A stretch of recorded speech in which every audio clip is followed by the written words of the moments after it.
Hi there, thanks for joining me today. I'm Jackie, and today I'm going to show you what I'm going to do to finish this sea glass mosaic of a dragon.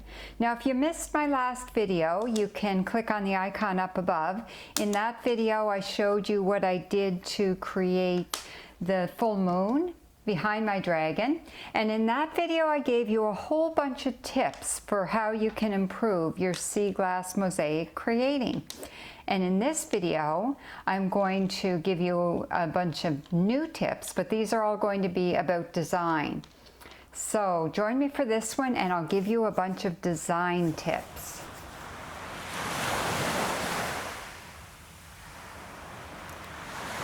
So, sea glass mosaics.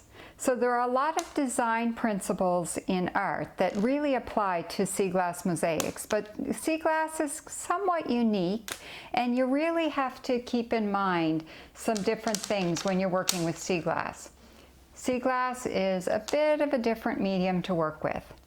So one design tip I would give you when it comes to sea glass: size matters. So you can see here that I'm working with large white pieces of sea glass to create a different element. Now when you look at the white sea glass versus, we've got white sea glass in these cloud formations that I'm making that are kind of big pieces, but I used small pieces when I was doing the moon. And the fact that you're using a different size of sea glass can give you two totally different elements. So size matters. Another tip I would give you is that color matters. So you know when you're working with sea glass, green and white and brown are the main colors that you're going to be able to find and work with, because those are the main, well, for me, those are the three main colors that I get where I sea glass hunt. You might have other colors as well, but I really have to keep in mind what I'm getting for my brown and white and green, because those are the colors I have. But the thing that matters with the sea glass is you're getting contrast.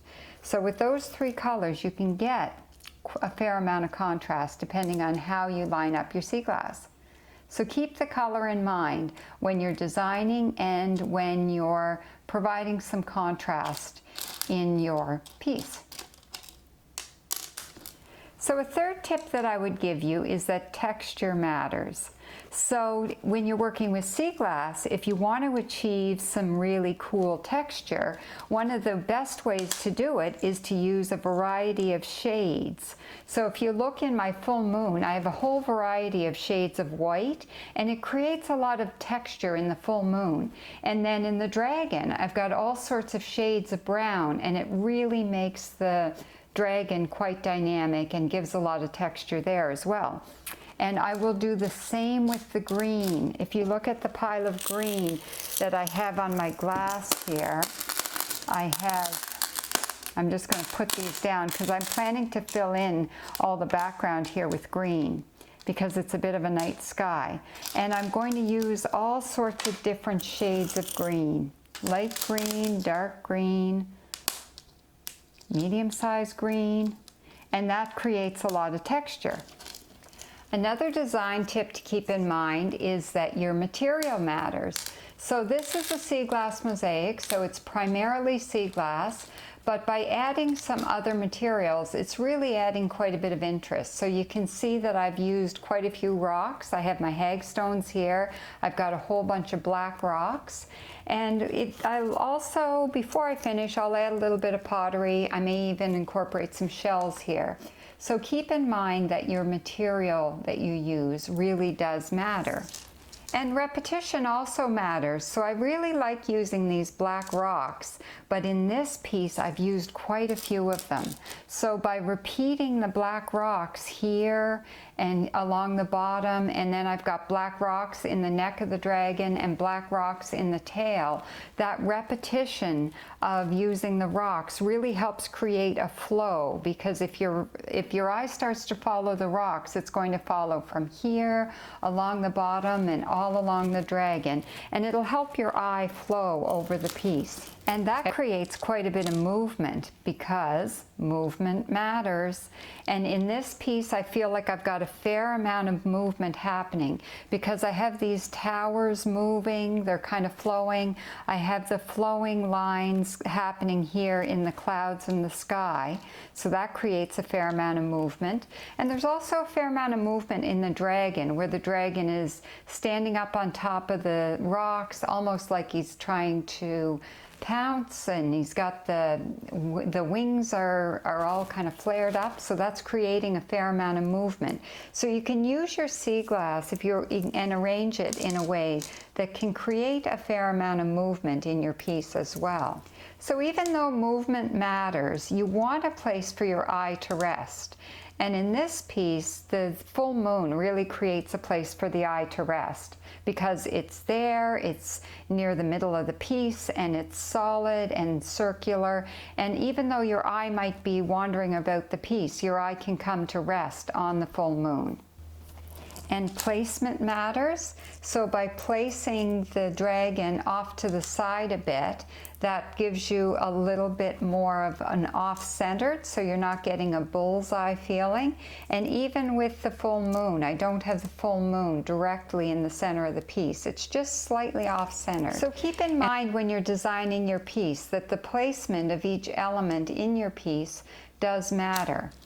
Another design tip I'd give you is that it can be good to create a secondary focal point.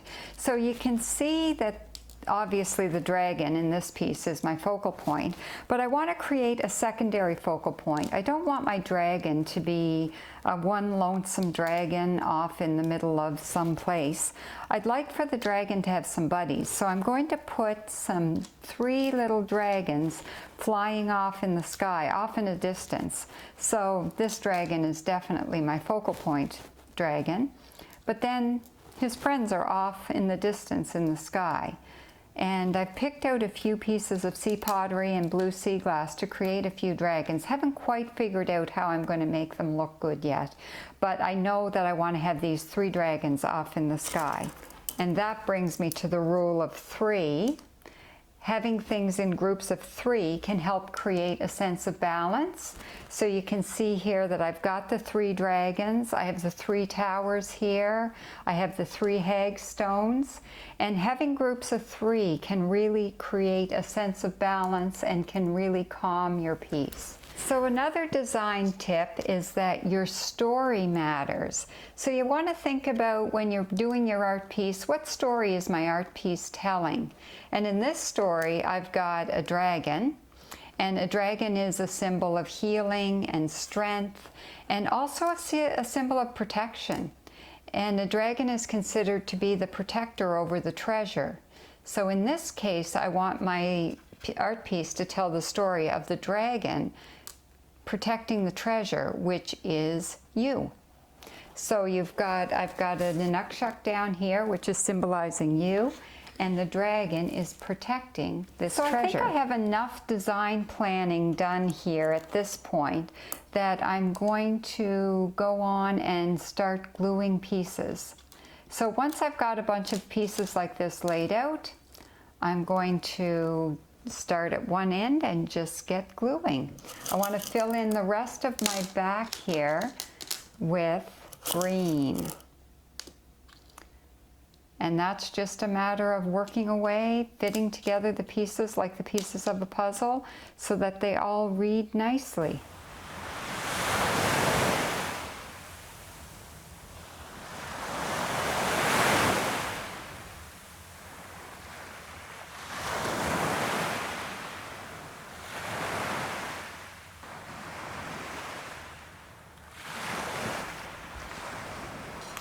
And the last tip that I'll give you for this video is that unity matters. So as you're finishing up a piece, it's really important to be able to look at the whole piece and see that all the elements tie together to say one piece of art or one story.